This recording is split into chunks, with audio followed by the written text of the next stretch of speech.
अक्सा की आवाज़ चैनल में आपका स्वागत है। हमारी आज की कहानी है पिताजी का अनोखा कारनामा। आप दोनों के तलाक को मंजूरी दी जाती है। वकीलों की बहस और कागजी कार्रवाई के बाद जज साहब ने जब फैसला सुनाया तो उनके इतना कहते ही कोर्ट में खड़े राधिका और वैभव विवाह बंधन से मुक्त हो गए। दोनों के हाथ में तलाक के कागजों की एक एक प्रति थी। दोनों चुप थे। तभी राधिका के वकील बड़ी खुशी से राधिका के मम्मी पापा को बधाई देने लगे। तो राधिका की माँ ने भी हाथ जोड़ते हुए वकील साहब को खुशी खुशी धन्यवाद कहा। वैभव, जो कभी तलाक चाहता ही नहीं था, इस फैसले के बाद निराश होकर अपनी कुर्सी पर ज्यों का त्यों बैठा रह गया। तो वहीं राधिका, जो 6 महीने से इस दिन का इंतजार कर रही थी, न जाने क्यों आज उसे एहसास हुआ कि आज शायद वह जीत कर भी हार गई थी। आसपास क्या बातें चल रही हैं, जैसे उसे कुछ सुनाई ही नहीं दे रहा था। तभी उसके कानों में एक आवाज़ पड़ी, आज से तुम आज़ाद हो। आवाज़ सुनते ही राधिका ने देखा तो वैभव उसके सामने था। राधिका ने देखा कि वैभव का निराश और मायूस चेहरा आंसुओं से भीगा हुआ था। इससे पहले कि राधिका उसे कुछ कहती, वैभव वहाँ से चलता बना। वैभव वैभव, राधिका जोर जोर से उसे पुकारने लगी। तभी उसके कानों में माँ की आवाज़ आई, राधिका बेटी, क्या हुआ? राधिका, उठ बेटी, कोई सपना देख रही थी क्या?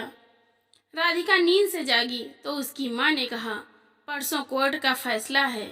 अब वैभव नाम की बेड़ियों से तुम्हें हमेशा के लिए मुक्ति मिल जाएगी। अब मेरी बेटी फिर से अपनी नई जिंदगी की शुरुआत करेगी। अब जल्दी से नहा धोकर तैयार हो जा, मैं तेरे लिए खाना लगाती हूँ। ममता जी ने कहा, लेकिन राधिका समझ नहीं पा रही थी कि आखिर उसे अपनी माँ की यह बातें क्यों अच्छी नहीं लग रही थी। आखिर वो भी तो आज़ादी चाहती थी। माँ के जाने के बाद राधिका ने अंदर से दरवाज़ा बंद कर लिया और फूट फूट कर रोने लगी।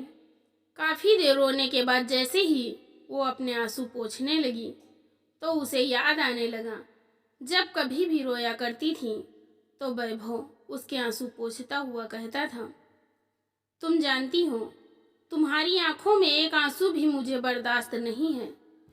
तुम्हें ऐसे देखकर मुझे दुख होता है। पत्नी का मूड ठीक करने के लिए वैभव बड़े प्यार से उसका सिर सहलाने लगता तो राधिका उसके सीने से लग जाती, लेकिन अब उसके पास वैभव कहाँ था उसे चुप कराने के लिए। बिस्तर पर लेटे हुए राधिका यादों के समंदर में गोते खाने लगी। राधिका और उसकी बड़ी बहन मोनिका को माँ बाप ने शुरू से ही बड़े नाजों से पाला था। खास तौर पर राधिका तो अपनी माँ की लाडली थी। ना सुनना तो उसे पसंद ही नहीं था। अक्सर कैलाश नाथ जी अपनी पत्नी से कहा करते, तुमने तो राधिका को लाड प्यार से बिगाड़ ही दिया है।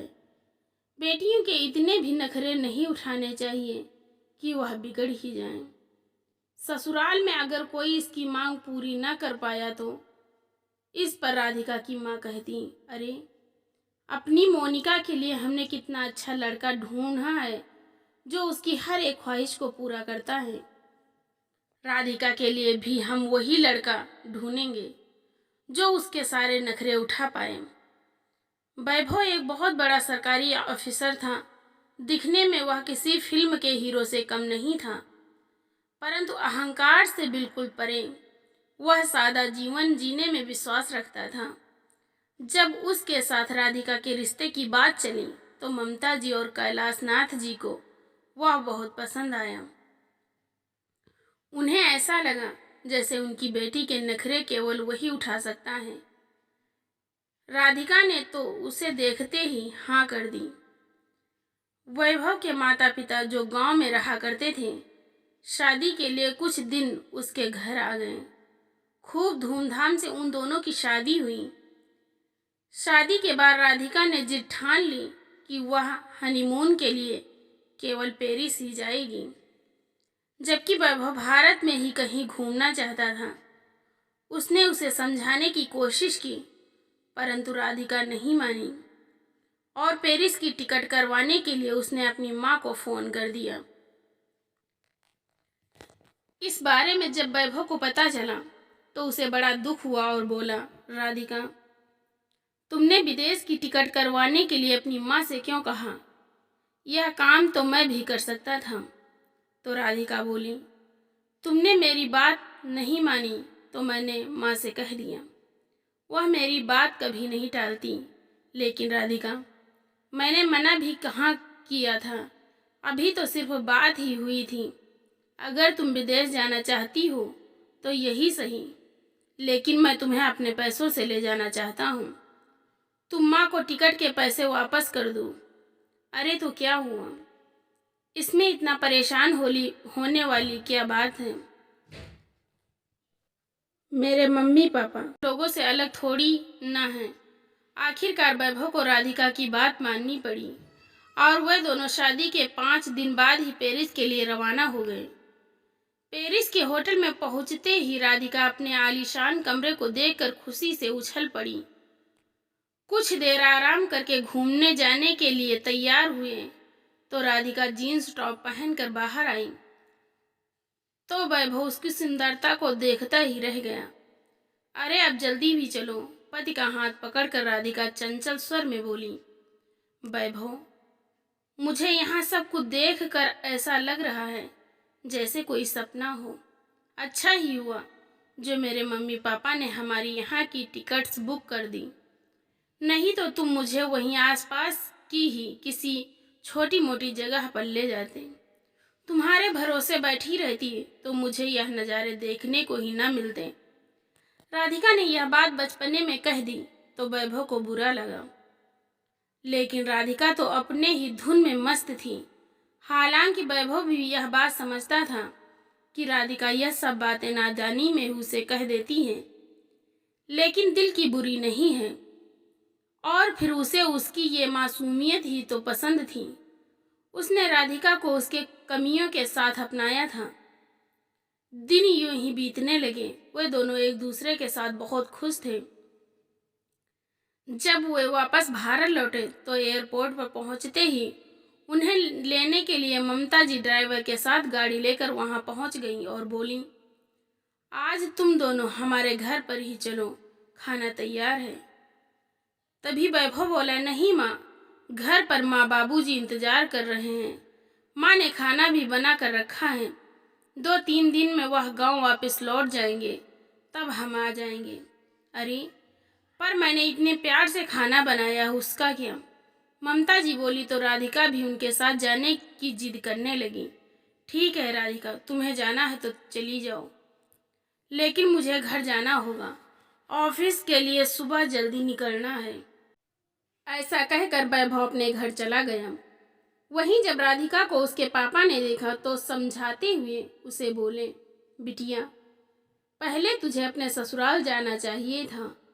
तेरे सास ससुर तेरी राह देख रहे होंगे।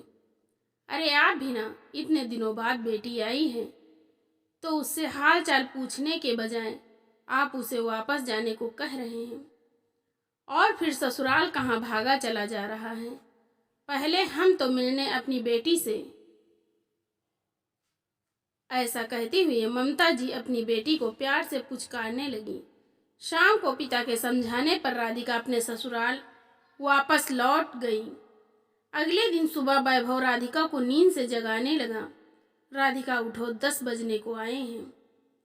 मम्मी पापा क्या सोचेंगे? तो राधिका बोली, अरे वैभव, अभी मुझे और सोना है।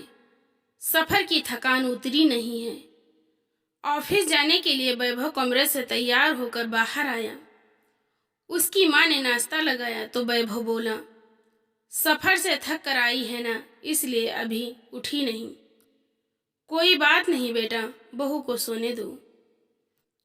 बेटे बहू के हनीमून से लौटने के बाद वैभव के माता पिता पूरा 1 हफ्ता उनके घर रहे, लेकिन राधिका ने एक दिन भी उन्हें खाना पका कर नहीं खिलाया।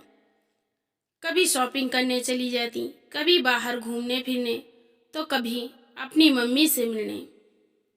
उसके सास ससुर भी जानते थे कि वह दिल की बुरी नहीं है। अक्सर राधिका उनके पास बैठकर उनके साथ खूब सारी बातें किया करती थी।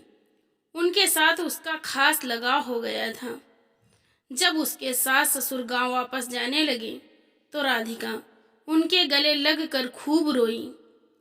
सास ससुर के जाने के बाद राधिका को घर पर अकेलापन खाने को दौड़ता था, लेकिन वैभव अपने काम में बहुत अधिक व्यस्त रहता था। एक दिन राधिका ने वैभव से कहा, बहुत दिन हो गए हम कहीं घूमने नहीं गए। नई मूवी लगी है, आज शाम को तुम जल्दी आ जाना। पहले मूवी देखने चलेंगे, फिर डिनर भी बाहर करेंगे। राधिका को मना करना वैभव को ठीक नहीं लगा, इसलिए उसने हाँ कर दी। बाहर जाने के लिए राधिका बहुत उत्साहित थी। शाम को उसने एक खूबसूरत सा सलवार सूट पहना और बढ़िया सा मेकअप किया। लेकिन तभी वैभव का फोन आया कि आज जल्दी आना थोड़ा मुश्किल हो जाएगा, बहुत ज़रूरी काम है। इतना सुनते ही राधिका की भौहें तन गई और पारा चढ़ गया। वह उसी समय अपनी मम्मी के घर चली गई और यह सारी बात बताते हुए जोर जोर से रोने लगी। उसके पापा ने उसे प्यार से समझाया कि वैभव को कोई बहुत ज़रूरी काम होगा, इसलिए उसे ऐसा नाराज नहीं होना चाहिए। तभी उसकी मम्मी बोली, ऐसा भी क्या ज़रूरी काम? क्या मेरी बेटी उसके घर की नौकरानी है जो दिन भर उसके घर का सारा काम करे और वह उसे एक फिल्म दिखाने भी नहीं ले जा सकता? चल बिटिया, आज हम दोनों शॉपिंग पर चलते हैं, उसके बाद डिनर बाहर ही करेंगे। उसकी मम्मी ने तो कहा। राधिका खुशी से चहक उठी। आई लव यू माँ, आप इतना ध्यान रखती हैं मेरी खुशी का, कहते हुए अपनी माँ के गले लग गई। राधिका अपनी माँ के साथ शॉपिंग करने चली गई। उधर वैभव जल्दी से अपना काम निपटाने लगा, यह सोचकर कि मूवी किसी और दिन देख लेंगे, लेकिन डिनर तो मैं अपनी पत्नी को बाहर ही करवाऊंगा। राधिका को सरप्राइज देने के लिए जैसे ही वह घर पहुंचा तो राधिका को घर पर न देखकर हैरान रह गया। उसने तुरंत उसे फ़ोन किया तो राधिका बोली, सॉरी वैभव, मैं तो मम्मी के साथ बाहर डिनर करने आ गई हूँ। सुनते ही वैभव उदास हो गया। एक बार फ़ोन करके बता तो दिया होता। अरे वैभव, मुझे ध्यान नहीं रहा, और वैसे भी तुमने तो मेरा मूड खराब करने में कोई कमी नहीं छोड़ी थी। वो तो मेरी मम्मी है जो मेरा इतना ध्यान रखती हैं। दोपहर के राजमा चावल पड़े हैं, तुम गर्म करके खा लेना, मैं थोड़ी देर में घर पहुंच जाऊंगी। राधिका की यह बात वैभव को बहुत बुरी लगी। बिना खाना खाए ही वह बिस्तर पर लेट गया। कुछ देर बाद राधिका भी घर वापस लौट आई। अगले दिन वैभव जैसे ही ऑफिस जाने लगा तभी राधिका बोली, वैभव, मेरी तबीयत कुछ ठीक नहीं लग रही। और इतना कहते कहते वह वॉश बेसिन की तरफ भागी और उसे उल्टी आ गई। वैभव परेशान सा हो गया। राधिका, तुम्हारा बाहर का खाना कुछ ज़्यादा ही हो रहा है, शायद उसी कारण अपच की शिकायत हो गई है। मैं ऑफिस बाद में जाऊंगा, पहले तुम्हें डॉक्टर के पास ले चलता हूँ। वैभव ने ऑफिस में फ़ोन करके देर से आने को कह दिया और राधिका को डॉक्टर के पास ले गया। डॉक्टर ने राधिका के चेकअप किया। कुछ देर बाद वैभव को कैबिन में बुलाया। वैभव घबराया हुआ था। सब कुछ ठीक तो है ना डॉक्टर? वैभव ने कहा। तो डॉक्टर मुस्कुराते हुए बोली, अरे यह चिंता की नहीं, खुशी की बात है, आपकी पत्नी माँ बनने वाली है। इतना सुनते ही वैभव की खुशी का ठिकाना न रहा, लेकिन राधिका कुछ परेशान हो गई। वह दोनों गाड़ी में बैठकर घर पहुंचे तो राधिका बोली, वैभव, मैं अभी बच्चा नहीं चाहती थी। वैभव उसकी यह बात सुनकर हैरान रह गया और फिर उसे प्यार से समझाता हुआ बोला, राधिका, अभी तो तुम यह बात कह रही हो, लेकिन जब हमारा बच्चा इस दुनिया में आएगा तब तुम ही उस पर सबसे ज़्यादा प्यार लुटाओगी, मुझे भी भूल जाओगी उसके आने पर। वैभव के समझाने पर राधिका के चेहरे पर एक हल्की सी मुस्कान आ गई और पति के कंधे पर सर रखकर कुछ देर यूं ही बैठी रही। जब से वैभव को यह खुशखबरी मिली थी तब से उसकी पूरी कोशिश रहती कि राधिका पर किसी चीज का तनाव न हो। उसे आराम देने के लिए वैभव ने एक फुल टाइम मेड भी लगवा दी। अभी एक सप्ताह ही बीता था कि राधिका के पास उसकी एक सहेली का फोन आया। कुछ देर इधर उधर की बातें करने के बाद राधिका ने उसे बताया कि वह मां बनने वाली है। तो यह सुनकर उसकी सहेली हैरानी से बोली, what are you saying Radhika, तुम इतनी बड़ी बेवकूफ़ी कैसे कर सकती हो? अभी तो तुम्हारी शादी हुई थी, लाइफ एंजॉय करने का समय था और तुम इन सब झमेले में फंस गई। एक बार तेरा बच्चा इस दुनिया में आ गया, फिर तेरी अपनी आज़ादी तो गई। सहेली की बात सुनकर राधिका बोली, अरे यार क्या बताऊं, मैं भी अभी इन बातों में फंसना नहीं चाहती थी, पर अब क्या करूं, मुझे कुछ समझ नहीं आ रहा। वैभव तो यह बात सुनकर इतना खुश है कि मैं बता नहीं सकती। अरे यार, इन आदमियों का क्या है, फर्क तो एक औरत की जिंदगी में पड़ता है, पूरे शरीर का बैलेंस बिगड़ जाता है, जिंदगी उथल पुथल हो जाती है। मेरी मान, अभी देर नहीं हुई, अब भी तू इस परेशानी से छुटकारा पा सकती है। फोन रखने के बाद राधिका सोच में पड़ गई। कभी तो उसे वैभव की खुशी का ख्याल आने लगता, तो कभी अपनी आजादी जिंदगी के बारे में सोचने लगती। बहुत देर सोचने के बाद आखिरकार वह एक निर्णय पर पहुंच गई और अपनी माँ को फोन लगाया। सारी बात बताती हुई उसने एक बात स्पष्ट कर दी कि वह यह बच्चा नहीं चाहती। तो उसकी माँ ने भी उसका साथ देते हुए कहा, तुम वही करो जिसमें तुम्हारी खुशी हो, मैं तुम्हारे हर फैसले में तुम्हारे साथ हूँ। शाम को जब वैभव घर लौटा तो राधिका ने कहा, वैभव मैंने फैसला कर लिया है। राधिका की बात सुनकर वैभव उसे हैरानी से देखने लगा। किस बात का फैसला राधिका? यही कि मैं अभी बच्चा नहीं चाहती।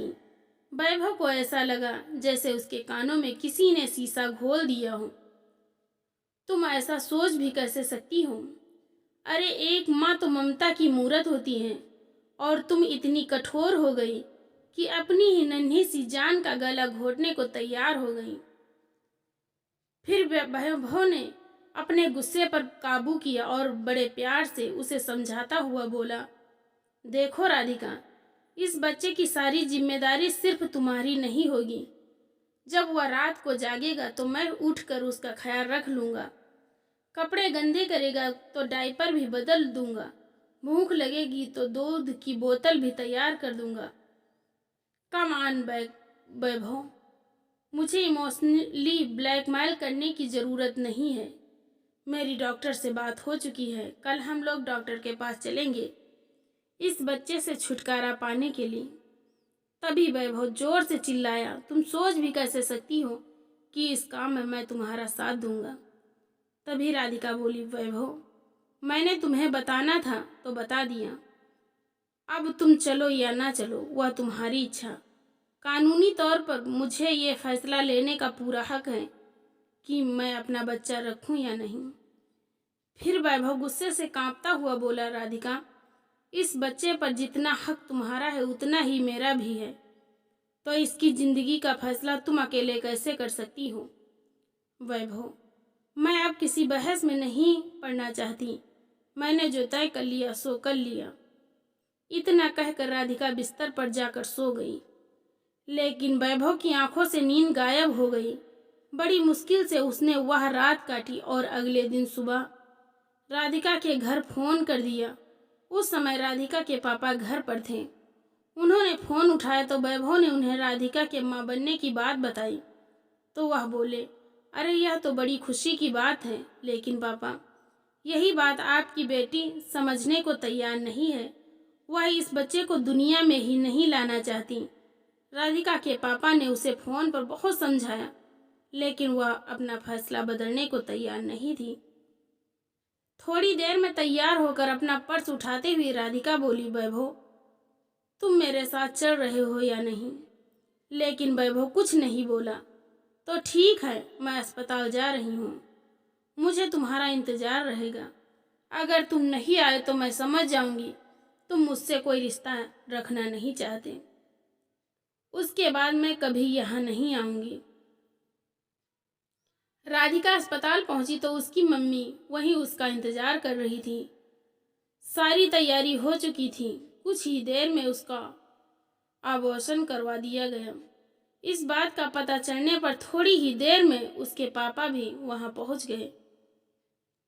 ऑपरेशन थिएटर से बाहर आई तो राधिका इधर उधर देखने लगी। वैभव कहीं नहीं था। उसने उसे फोन लगाने की कोशिश की, लेकिन उसने फोन नहीं उठाया। इतनी भी क्या नाराजगी जो फोन पर बात तक नहीं कर रहा मुझसे, राधिका ने कहा। तो उसके पापा बोले, बेटी, जो हरकत तुमने की है ना, अगर कोई और होता तो बात करना तो दूर, तुमसे नाता ही तोड़ लेता। सच बताऊं तो आज मुझे अपने परवरिश पर शर्म आ रही है। ऐसा कहकर वह कमरे से बाहर चले गए। फिर राधिका ने वैभव को फिर से फोन लगाया।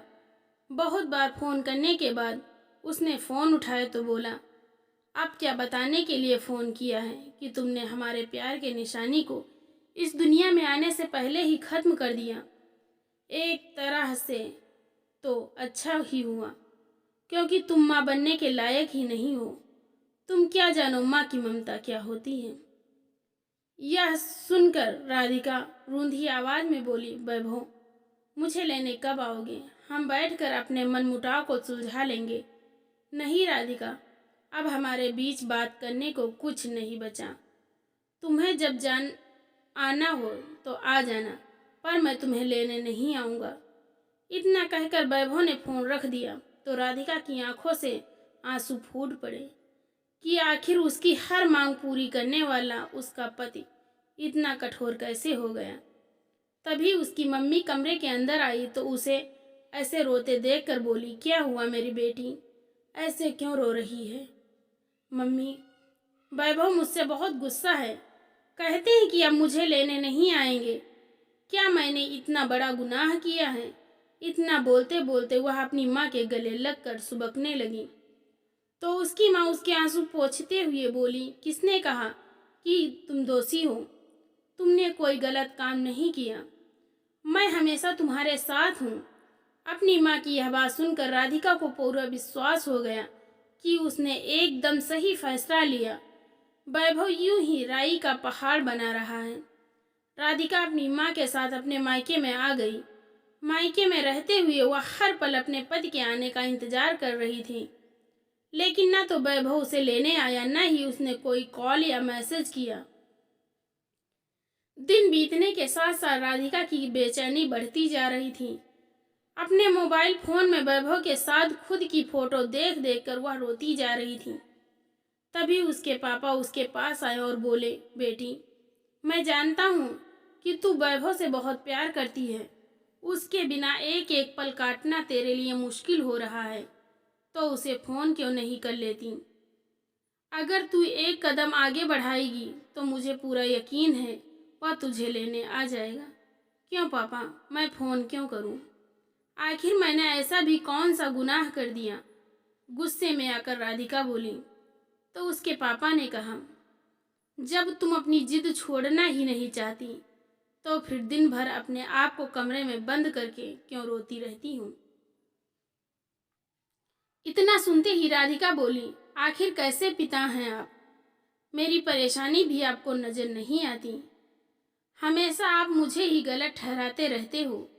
सही कहा बेटी तुमने, कैसा बाप हूँ जो अपनी बेटी को इतना भी न समझा सका कि क्या सही है और क्या गलत। और वैसे भी तुम क्या जानो माँ बाप के लिए संतान क्या मायने रखती है। तुमने तो अपनी ही संतान का। इतना कहते कहते उसके पापा चुप हो गए और कमरे से बाहर निकल गए। अपने पिता की बात सुनकर राधिका को ऐसे लगा जैसे उसके मुंह पर किसी ने एक करारा तमाचा जड़ दिया हो। कैलाशनाथ जी जानते थे कि उनका दामाद बहुत समझदार है, इसलिए अपनी बेटी के रिश्ते को बचाने के लिए उन्होंने वैभव को फ़ोन लगाया। बेटा, मैं जानता हूँ कि तुम्हें कुछ कहने का मेरा कोई हक तो नहीं है। मेरी बेटी की करतूतों ने यह हक मुझसे छीन लिया है, लेकिन फिर भी उसकी हरकतों के लिए मैं तुमसे माफ़ी मांगता हूँ।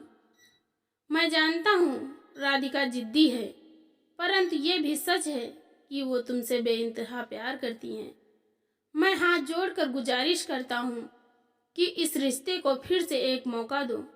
नहीं पापा, आप ये ऐसी बात कर रहे हैं। मैंने तो राधिका से कहा था कि यह घर उसका है, वह जब मर्जी आ सकती हैं।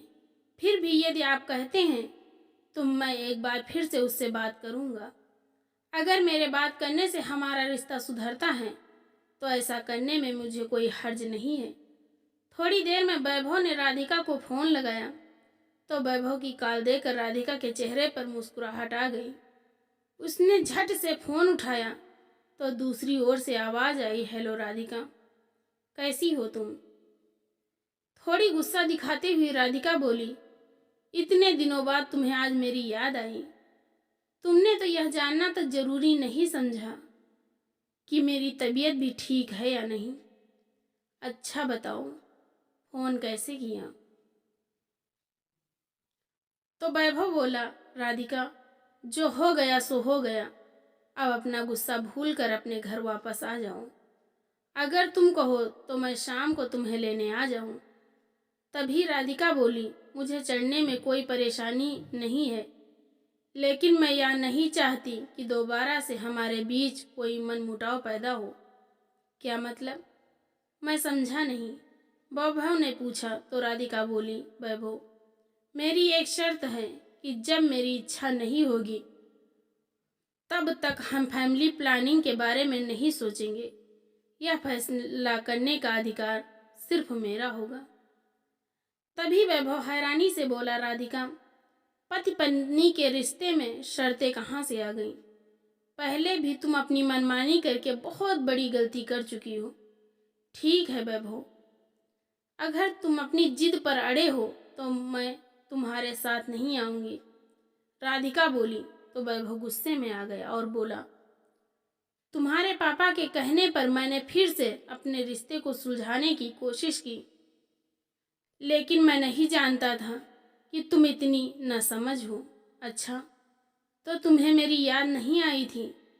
तुम पापा के कहने पर मुझसे बात कर रहे थे और मैं समझ रही थी कि तुम अभी मुझसे प्यार करते हो। अब तो मैं हरगिज़ तुम्हारे साथ नहीं आऊँगी। इतना कहकर राधिका ने फ़ोन पटक दिया और ज़ोर से चिल्लाते हुए बोली, पापा कहाँ हैं आप?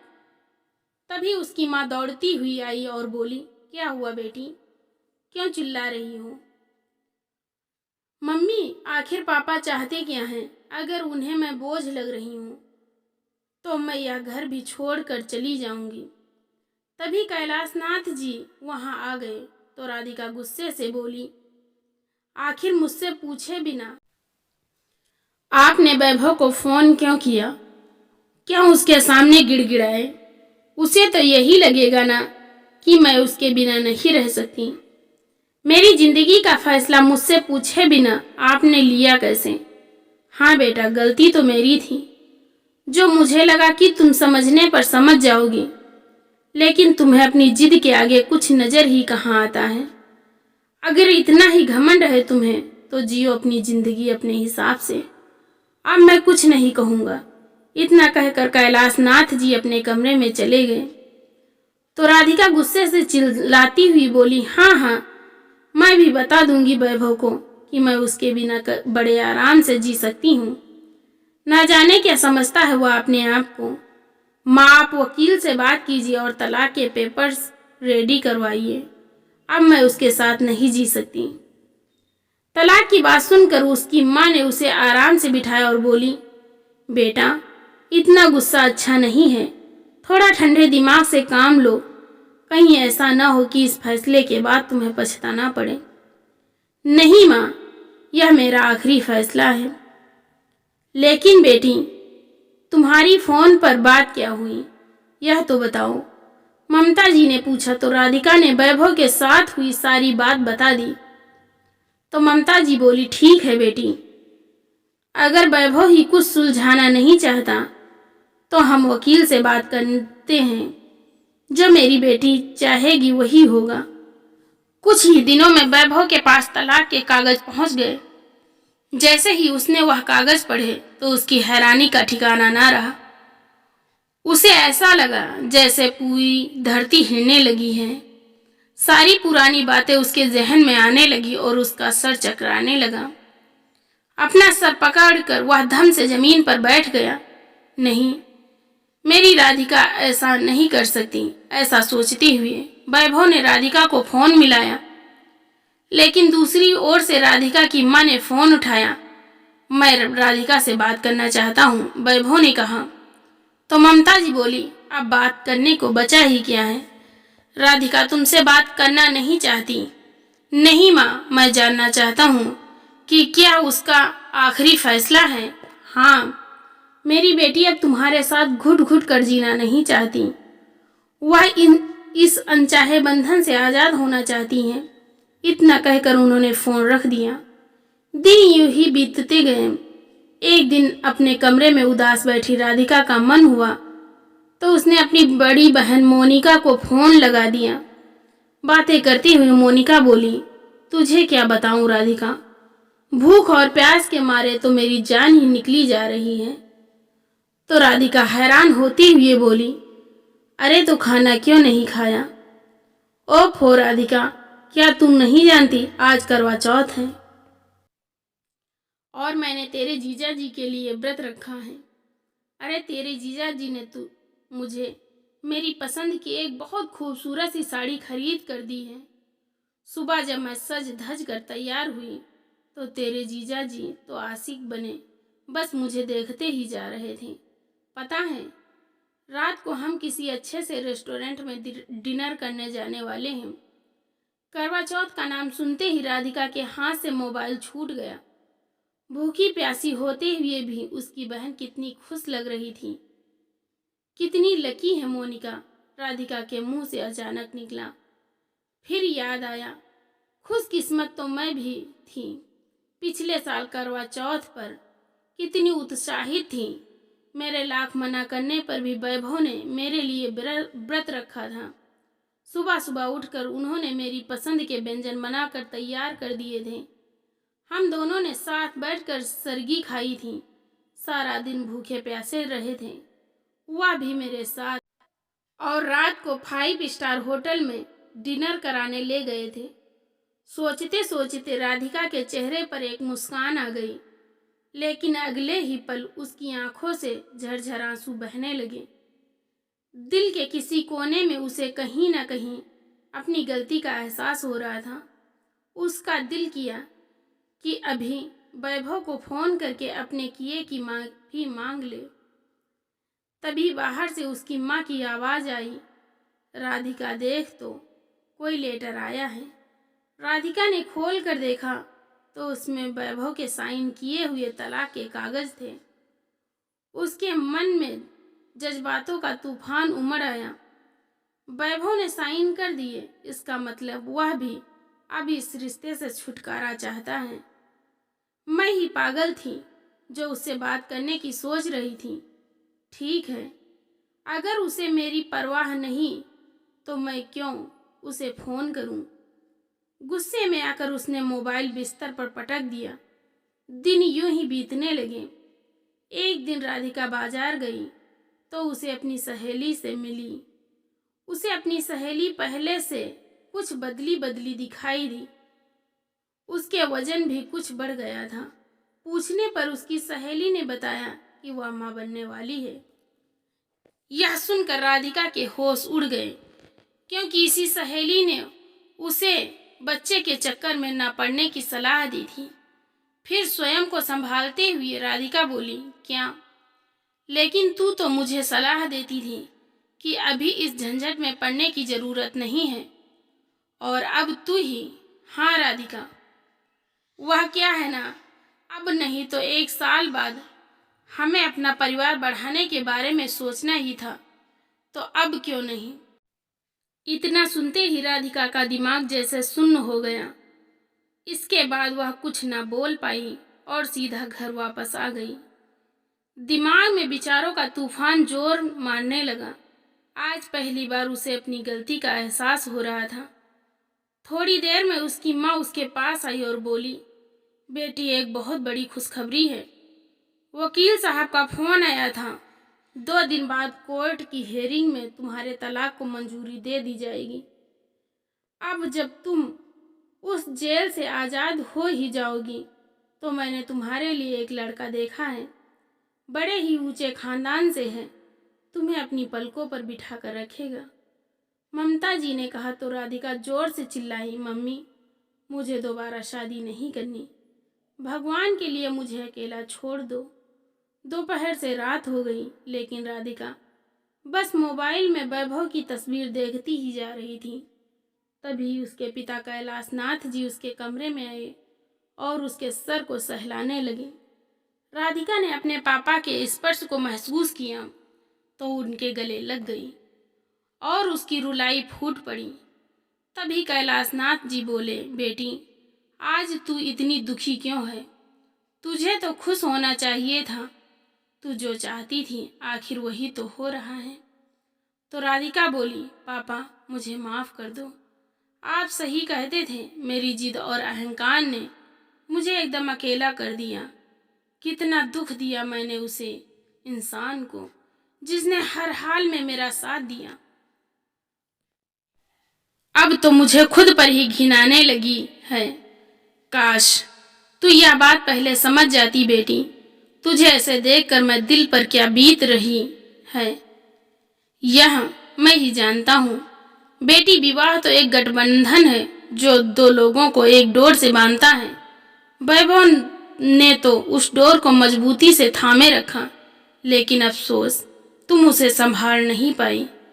अब तुम अपने पूरी कोशिश करो इस रिश्ते को संभालने की और अब की बार वैभव के साथ अपने रिश्ते को ऐसी गांठ में बांधना कि वह खोलने से भी ना खुले। अपने पिता की बात को राधिका को समझ में आ गई। उसने तुरंत वैभव को फोन किया, लेकिन बेल जाती रही। किसी ने फोन नहीं उठाया। 2-3 बार कोशिश करने के बाद भी जब कोई जवाब नहीं आया तो राधिका ने तय कर लिया कि वह अगले दिन वैभव से मिलने जाएगी। अगली सुबह वह तैयार होकर वैभव के ऑफिस में पहुंच गई, लेकिन वहां जाकर मालूम चला कि वैभव किसी जरूरी मीटिंग में है। राधिका वहीं बैठकर उसका इंतजार करने लगी। हालांकि सेक्रेटरी ने वैभव को बता दिया था कि राधिका मैम आपसे मिलने आई हैं, लेकिन वैभव उससे मिलने नहीं आया। देखते ही देखते 3 घंटे बीत गए। मीटिंग खत्म होने के बाद राधिका अंदर गई। उसकी आंखों की लाली देखकर वैभव समझ गया था कि वह बहुत देर तक रोई है। कांपते स्वर में राधिका बोली, वैभव, क्या हम अपने इस रिश्ते को एक और मौका दे सकते हैं? कहते कहते वह फिर से रो पड़ी। तो वैभव बोला, राधिका, शादी ब्याह तुम्हारे लिए गुड्डे गुड़िया का खेल होगा, लेकिन मेरे लिए नहीं। तुम्हारे जाने के बाद मैं अंदर तक टूट चुका था। अब बड़ी मुश्किल से संभल पाया हूँ। माफ करना राधिका, अब हमारा एक होना मुमकिन नहीं है। राधिका बहुत रोई, गिड़गिड़ाई, लेकिन वैभव नहीं माना। जो वैभव अपनी पत्नी की आंखों में एक आंसू तक बर्दाश्त नहीं कर सकता था, आज उसके फूट फूट कर रोने का भी उस पर कोई असर नहीं हो रहा था। मैं चलता हूँ, मेरी दूसरी मीटिंग है, कहकर वैभव तेजी से कदम बढ़ाता हुआ वहां से चला गया। राधिका उसके इस व्यवहार से दंग रह गई। अपनी गाड़ी में बैठकर वैभव खूब रोया।